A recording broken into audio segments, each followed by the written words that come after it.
Well, hello, YouTube and Facebook friends. It's Carin Lynch at the Wildwood Lifestyle Center Teaching Kitchen, where today we're going to make another simple, nutritious, and delicious recipe. It's a tropical chia pudding. I like it to call it Tropical Chia Delight.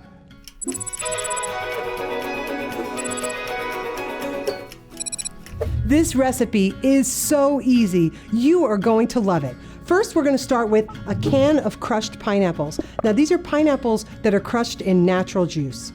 We have a can of coconut milk. I have some chia seeds. Now, I have about a quarter cup of chia seeds here. Some agave nectar, or you could use honey, or you actually don't even need a sweetener if you don't want to.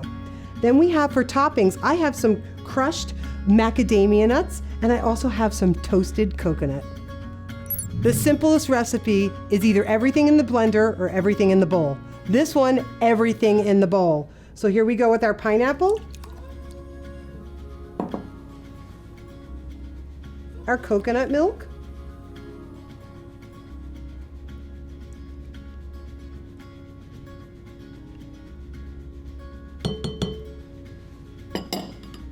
our chia seeds,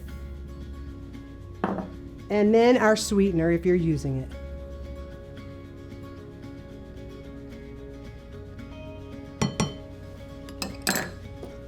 All you have to do is stir it up and stick it in the refrigerator for just about 2 hours.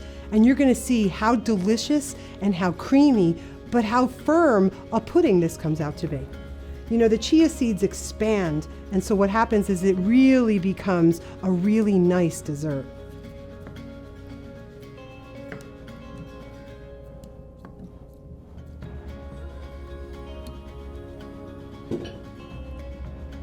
Okay, now that we've chilled our pudding and it's nice and thick, I'm just going to top it with a little toasted coconut.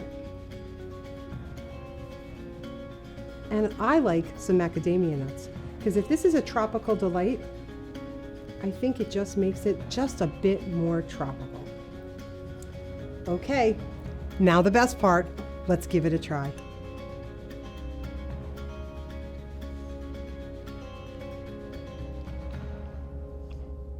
This is a perfect dessert. You've got fruitiness, you've got creaminess, you've got texture. It is delicious. Well, friends, our time is up here at the Wildwood Lifestyle Center Teaching Kitchen, but I want to remind you to go to our Facebook page, Wildwood Lifestyle Center, and also to our YouTube channel, where you can find tons of natural health remedies and recipes and many, many videos, DIY health. Don't forget to subscribe.